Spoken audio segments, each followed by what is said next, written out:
Swamiji, can you tell us about the three intelligences? Thank you for the question, Danya. In an earlier video, I explained about the three environments. One of those environments was the physiological environment, which is the body. When you look at the physiological environment, you will find that it is divided into three intelligences. I think, I feel, and I desire. You look at every creature on this planet and you can divide them this way.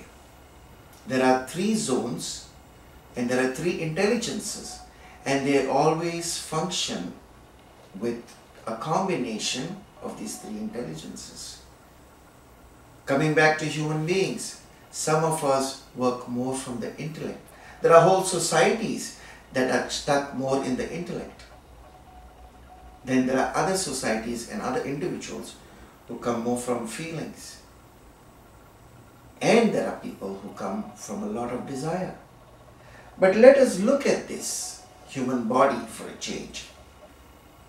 And let us go deeper into this body at the physiological level.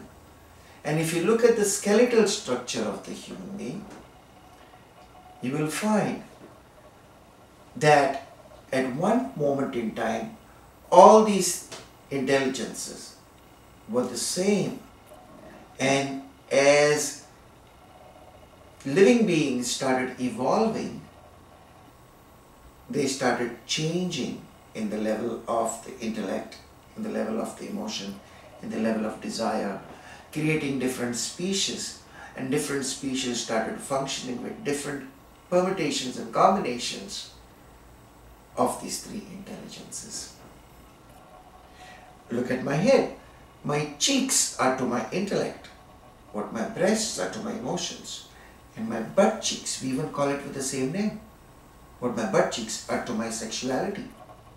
My sexuality produces desire. My chest from this region produces feelings, emotions. From my head region, I produce thoughts.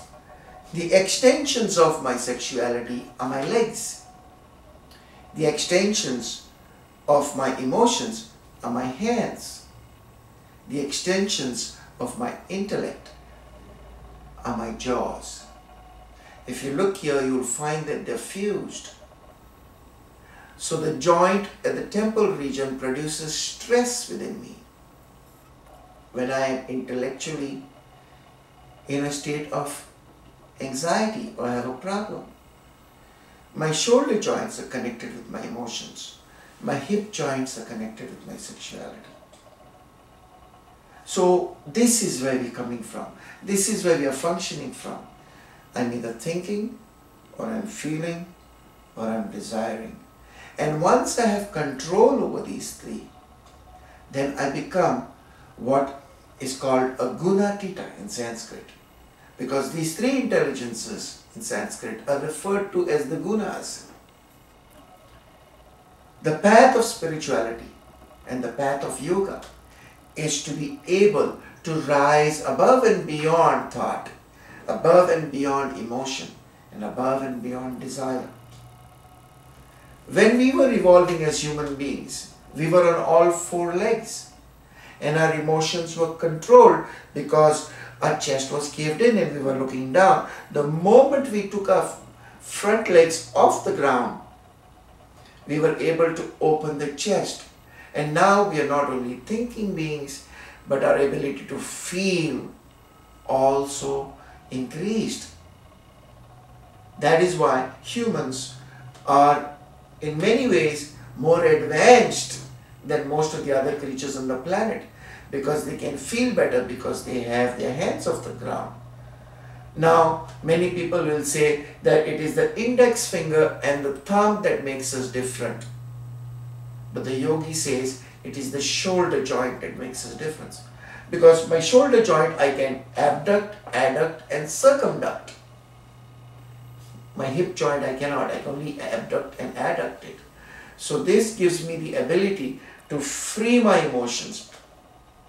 In meditation, we learn to close our eyes and drop down from the level of the intellect into the region of the emotions.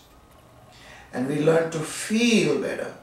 So when we learn to stop the region of thought and open the region of feeling, we have an experience of being in the body. We have an experience of being embodied. And this experience helps us to release ourselves from thoughts, eventually even from emotions and desires, and become liberated. So, when we practice spirituality, when we practice yoga, we have to look at these three intelligences in every posture and give the energy to these intelligences where it is required the most. Some people will have problems opening their hips in a triangle pose. That's because they are constrained in the region of sexuality. And once they open that region, there is a freeing that takes place. They experience the freedom that comes by doing postures. Some people have constraints in their emotional regions. People who have depression, we put them on bolsters or we put them lying back this way to open the region of their chest and thereby open up the emotional region. So, knowing these three intelligences, feeling these three intelligences is very important, because once we can get in touch with them, it will help us to advance in our posturing. It's very important though to see where you're coming from, because at all times you are in one of these regions more so than the other two. And once you're able to observe that, then you will be able to go beyond it. And once you go beyond it, you will be free. Then even when desire comes, you will look at the desire and say, I'm in a state of desire. And it will let you go. Or if you are angry, you look at your anger and say, I'm angry.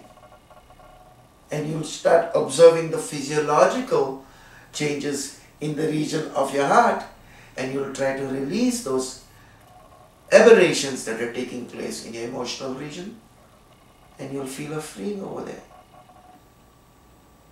So it is very important for us to work with these three intelligences. Thank you again for your question, Danielle.